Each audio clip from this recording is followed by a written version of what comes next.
chakras also part of the PMR rule set or not? If they are not part of the PMR rule set, are they part of some other rule set? Okay, the answer to that is no and no. Chakras also part of the PMR rule set or not? If they are not part of the PMR rule set, are they part of some other rule set? Okay, the answer to that is no and no. Two very short answers to two questions. The chakras are tools. They're tools that people have invented to help them understand and to help them teach others about the larger reality, and particularly about the non-physical aspects of the larger reality.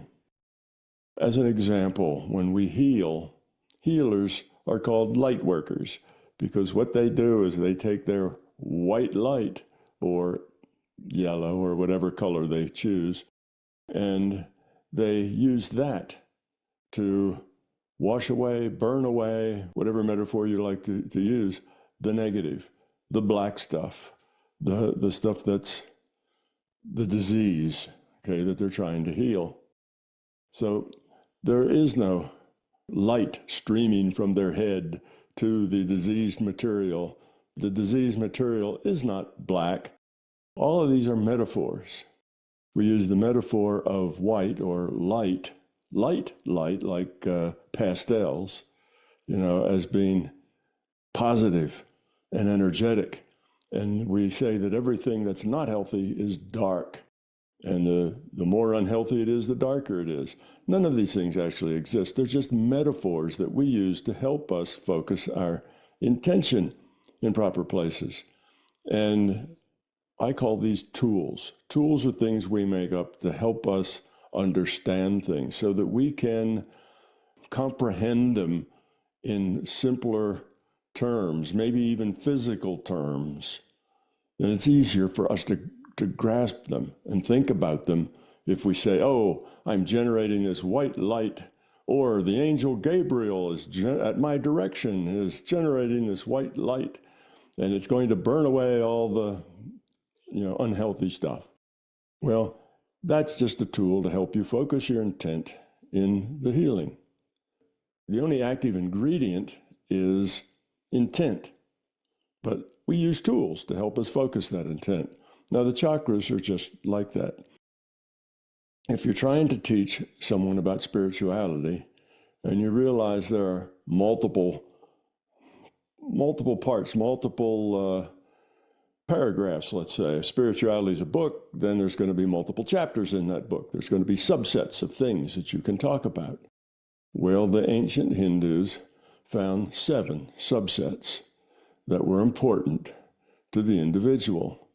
And they, rather than just talk about 7 abstract things, they related these things to the body, because humans then can grasp that more easily.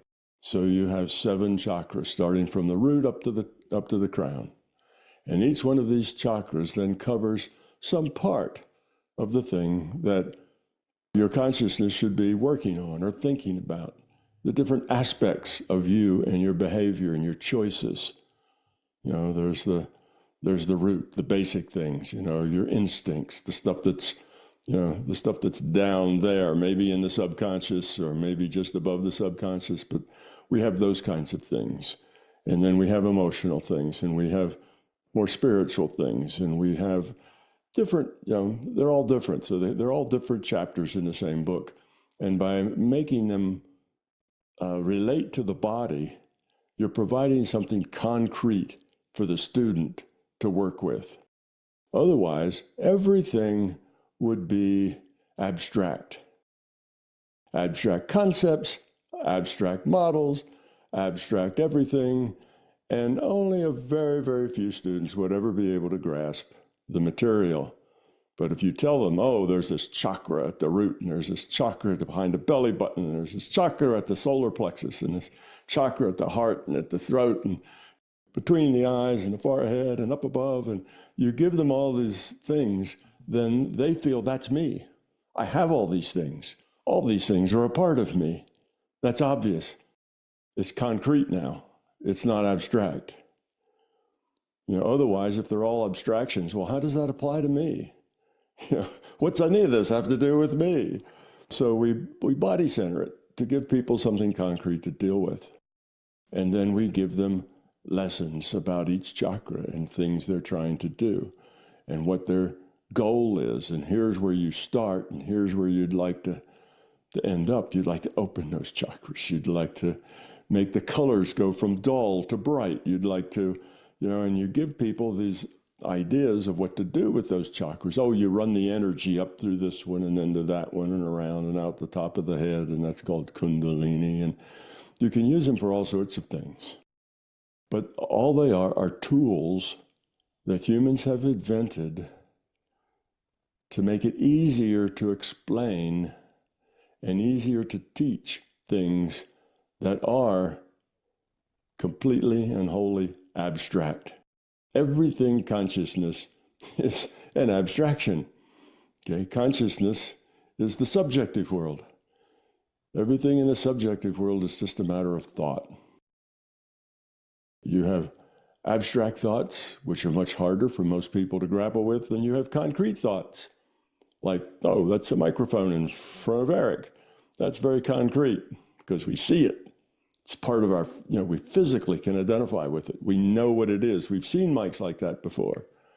So it makes it more part of our experience. So that's what they are. So the chakras don't exist. They're not part of the rule set.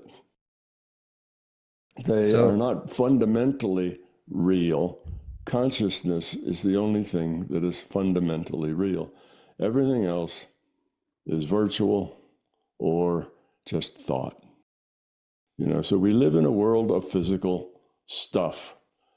And our language has grown up to be about this physical stuff and about our feelings about this physical stuff.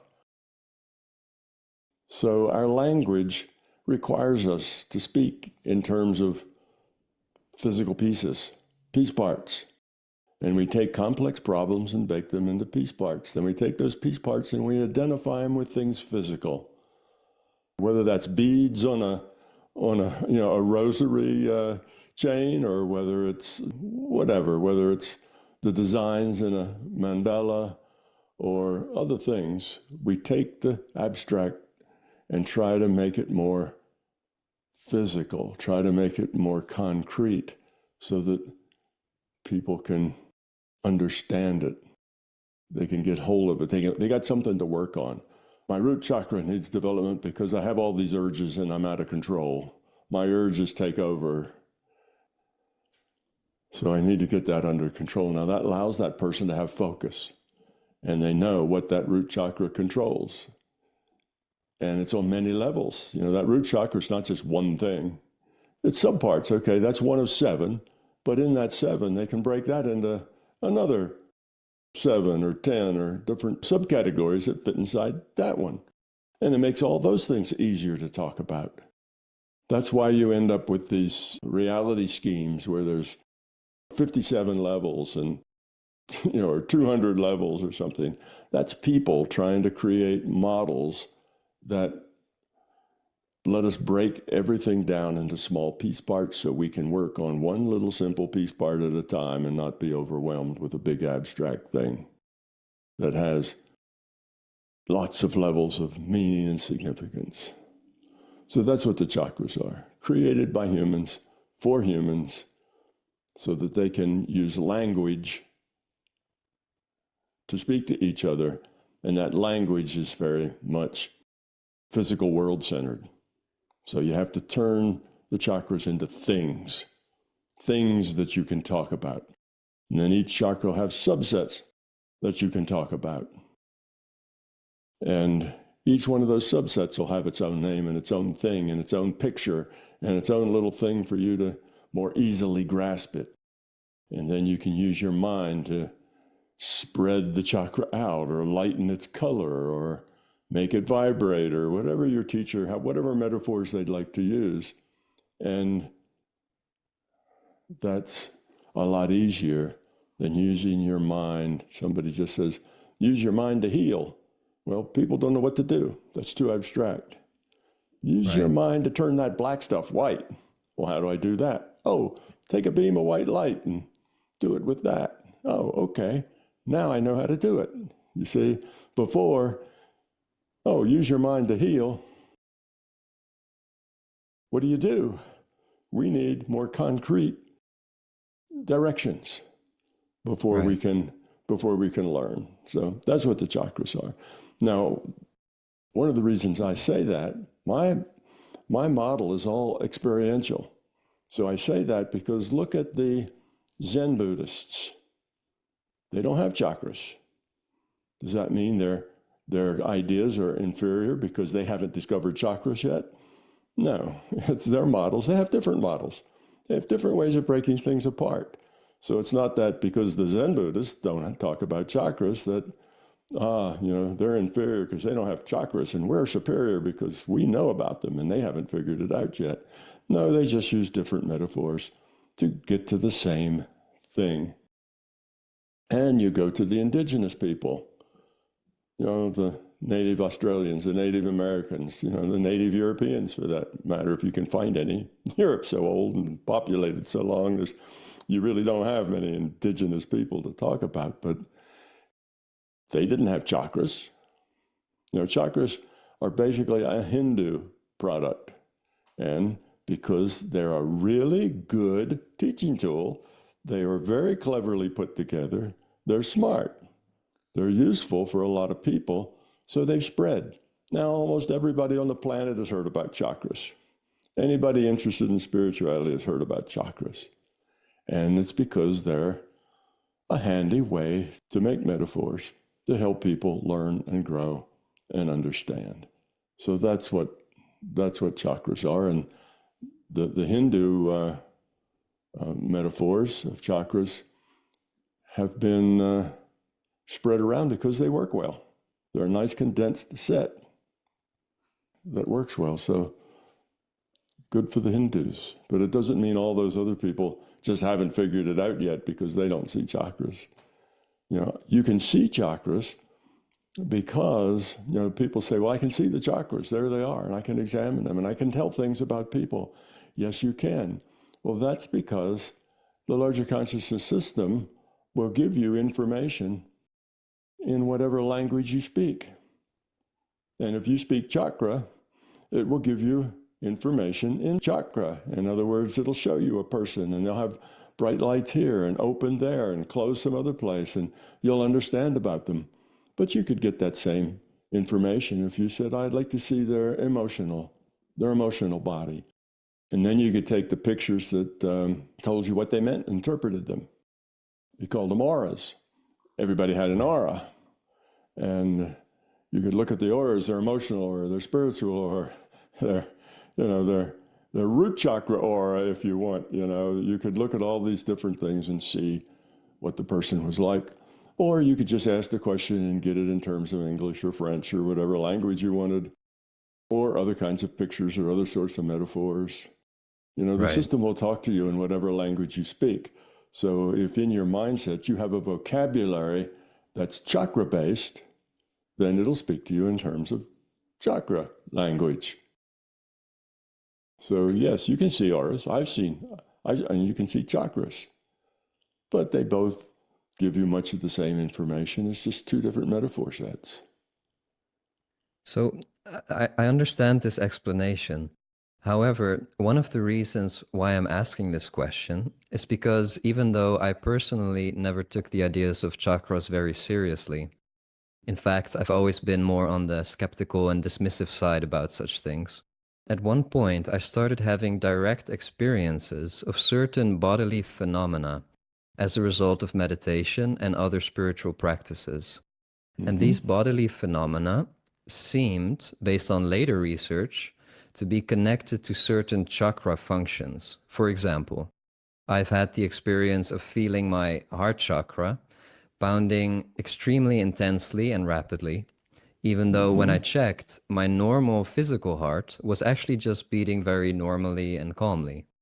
Mm-hmm. And I've experienced intense releases of energy, often called kundalini, which then ran into a blockage in my throat, which supposedly has to do with the throat chakra. Mm-hmm. Also, I've experienced intense pressure between my eyebrows, which supposedly has to do with the third eye chakra.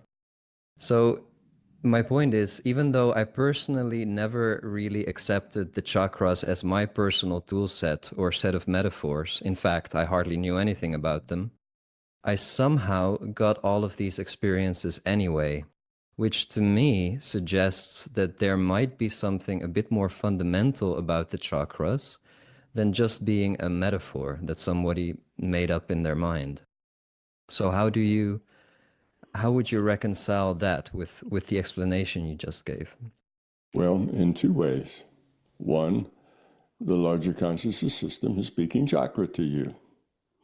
Okay? It chooses to give you those, or to, you feel those, like you say, your heart's beating, but it's not really beating like that. Well, it can give you those sensations because the concept of chakras, as I say, is pretty much worldwide. It's been a nifty set of metaphors that a lot of people can use. So you had a very high probability of making that association and so on. So because that's almost universal now, then it's almost a universal language that the system can use. So that's one way of looking at it. Two, it could be just part of the avatar's rule set, physiology, that says that it's easy within the physiological constraints or the rule set constraints of the avatar to cause a pain between the eyebrows, to make the heart feel like it's beating, to give these various bodily sensations, and that the people making up chakras took advantage of that because that was something that the mind could easily control. So it could be that as the chakras were invented or put together, those bodily functions, like you're talking about, the heart beating, the pain here, the other things, that association was made because that's something that can happen. It's part of our physiology. You didn't get the end of your nose itching because that's maybe harder to create, or maybe that's not an obvious thing, or you didn't get your toenails doing anything, or your feet.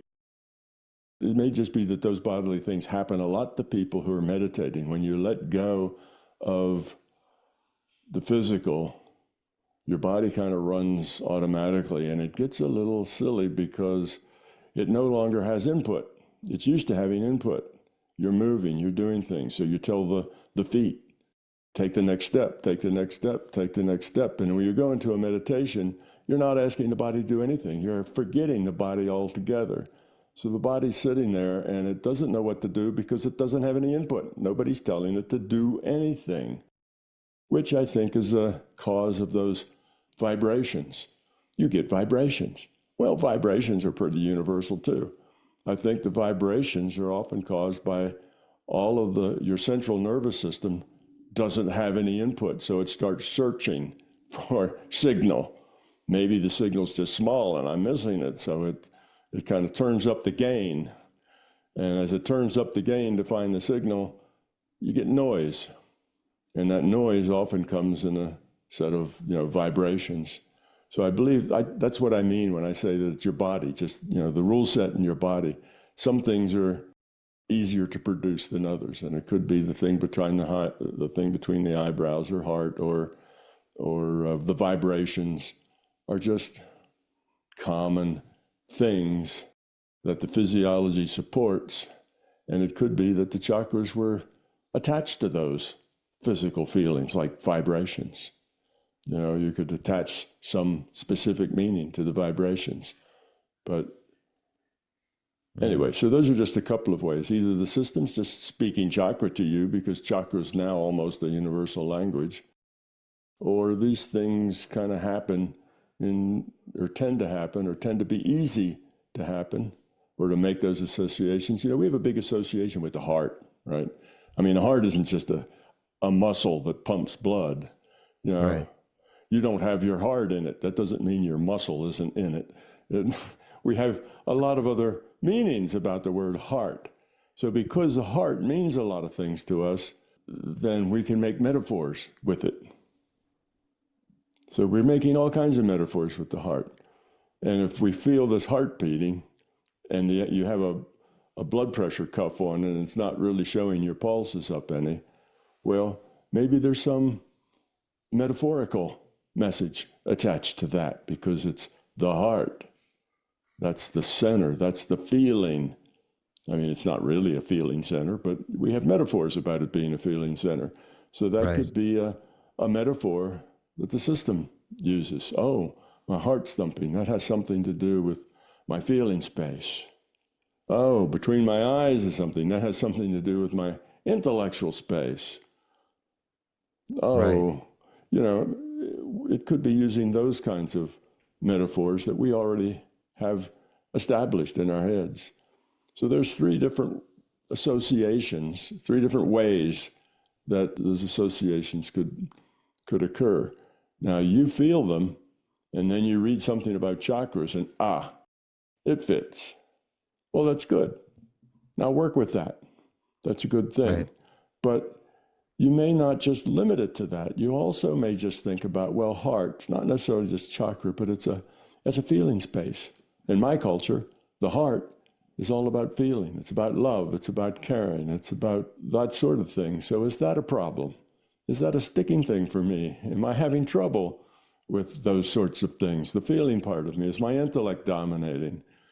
If you think about, well, I didn't think about that. What do? Right here, it's your forehead, kind of between your eyes. That's the thinking place. So that's another body-centered metaphor that we have. So if the intellect is a problem, then you might get a pain there because the pain is negative and it says, your intellect. That can be negative. You don't have to interpret it just in terms of chakra functions. You can look at it in terms of your cultural functions ascribed to those parts of your body. What it comes down to is that the system is using this as a language in order to convey something to me.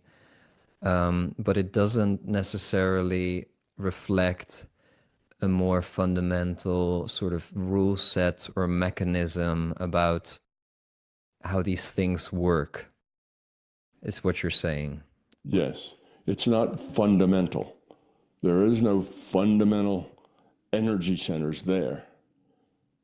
They are tools. But the system will talk to us in terms of those tools. Just like the system will talk to us in terms of shining light to heal. The system can give you a message that says, use a light green light instead of the white light. That'll work better. And you just intuitively get that. So you start using a light green light. So the system can work with you with your tools. It doesn't make those tools fundamental. It makes those tools a language that the system can speak. Well, then it sort of gives rise to the question, did it start with the system? Like, did the system come up with this as a language, which was then discovered by the Hindus?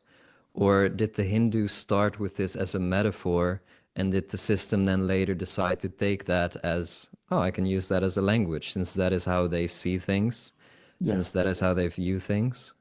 Chicken and egg. Chicken and egg. Right. Often chicken and egg problems tend to be, the answer to the chicken and egg problem is often they both evolve together. That's the solution to the chicken and the egg problem, which came first. The solution is they both evolve together. It's part of the evolution. It's not that you had to have an egg to have a chicken, or you had to have a chicken to have an egg, but chickens and eggs evolved together because they solved a problem of reproduction.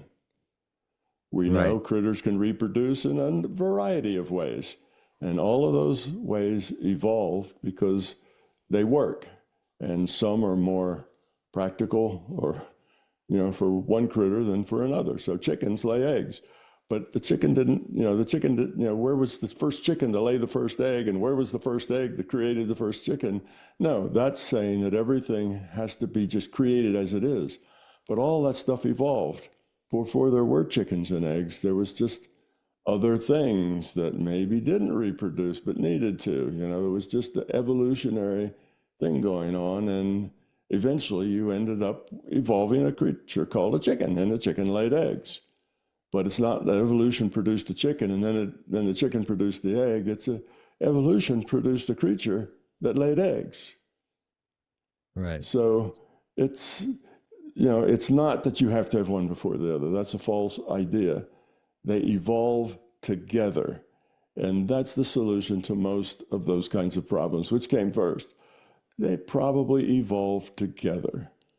The human was looking for ways to form their experience into speech, into words, which means it was going to be physical-centered. And the larger conscious system was looking for a way to help communicate to this boneheaded human. So together, they kind of came up with these ideas and worked it out. But it doesn't make it fundamental. Consciousness is fundamental. That's the fundamental thing. There are no chakras. If chakras were fundamental things, then every spiritual tradition all over the planet would have eventually run into chakras because they're just fundamental and they're just there. So everybody would have seen them, not just the Hindus. Everybody would have this thing about chakras, every spiritual group.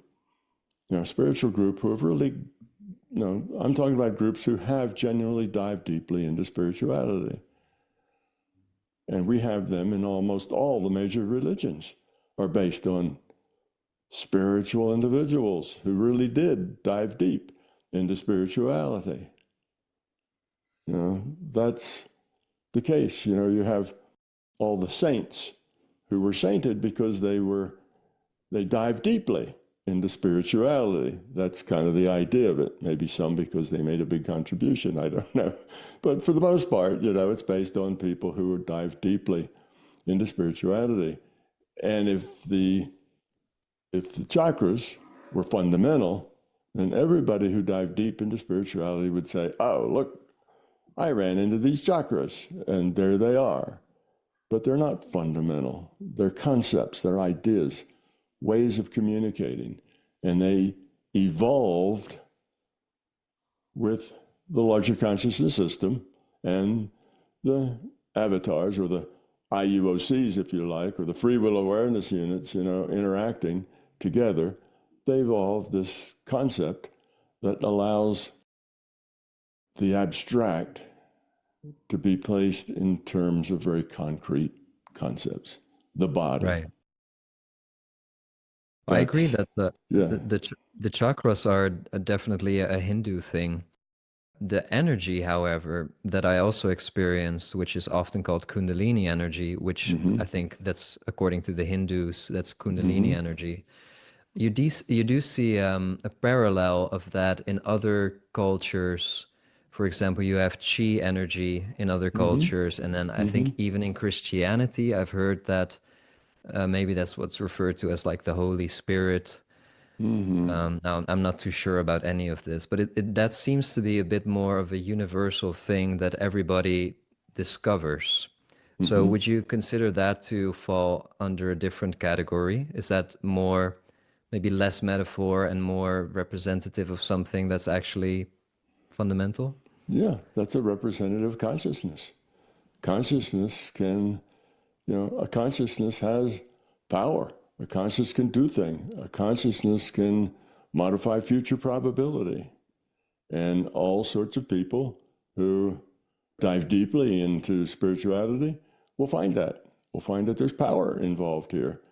Things that can change the physical world, whether you're using your chi to light a fire on a sidewalk, or whether you're using your chi to push a pencil through a wooden table. Two popular ideas that were filmed by a German crew, so a lot of people have seen that. Or whether you're using your spiritual energy to heal or to do different things. Yes, they find out that consciousness can affect the outside world. And we call that energy, we call that power. But it's just consciousness, it's the nature of consciousness. So yes, that is fundamental. Consciousness is fundamental, and that's kind of the nature of consciousness. You can affect the world. You can modify future probability with your intent. Yeah, that's interesting. So maybe this this experience that I had and many people have had, it's a way that the system shows us, look, here's this force, this energy that is not part of your physical world, but that exists and it is powerful. It has the power to change things, to affect things, to change your body. And it would like you to understand get something from that. Have some meaning. So it talks to you in terms of your own cultural metaphors, like up here's the intellect and down here's the feeling part, the heart, because that's part of our metaphors. Then it might make the heart and this, that'd be perfect centers for it to try to communicate with. Right. So, yes, that's, I think, a better thing. It's just consciousness. Then it's fundamental. Consciousness is that way. So consciousness is fundamental. The way the conscious system runs is virtual reality. That's one of the rules. Consciousness can modify future probability, and that's a great rule because that's feedback. That's how we end up with a society that mirrors the quality of consciousness. We are co-creators of this with our intentions, our wills, and our intentions tend to be negative and self-centered. It's all about me, and it's grabby, and it's don't mind walking over other people to get what I want. If that's the way my intentions run, then I have to live in a world like that. Well, if that's the common level of intention is one that's very self-serving, then we all have to live with that. And that's the best way to teach. That's consequences from actions. We have actions, we make choices. We have to deal with the consequences of those actions and choices. So it's the optimal learning system where your choices lead to consequences and you get to live them. So right. Yes, the larger conscious system maybe was just talking to you in terms of your own cultural metaphors. But that probably, that seems to be pretty common, this heart metaphor being something to do with feeling, love and caring is heart. I don't know why they picked that out. They could have picked your liver or something, but they picked out a heart muscle, because it pumps blood through your systems. But it's just a metaphor. It's not that heart muscle sitting there has some kind of magical things, or that the chakras are simply there with their magical properties. It's just a metaphor about the heart. But how else, language is really about metaphor. Words are metaphors. A word is a metaphor for something. Right. It's a symbol. Metaphors and symbols are similar. Metaphors are just complex symbols, and symbols tend to be more simple things. But anyway, that's language. Yes. Metaphors. Yeah. Okay, Tom. Thank you. I think you addressed that really well. Now we'll see if the AI guy can do that in 3 short paragraphs. You have more power than you think. Hi, this is Donna from MBT Events. I have had the privilege to work with Tom Campbell for nearly 20 years now, and I can tell you from the feedback received through all those years that he has improved and changed thousands of lives with his My Big Toe theory. As a physicist and explorer of the larger reality, Tom has developed a program where you can learn to access and develop your natural ability as consciousness. His expertly crafted binaural beats are included. Details are in the description below. Thank you. I and MBT Events hope you like this video. If you do, then you should consider being a Patreon member, because Patreon members get early access to our special content. You will also be able to get your questions answered by me in special Q&A sessions, and most importantly, your contribution as a patron member will enable us to produce the content that you're looking for. So thank you.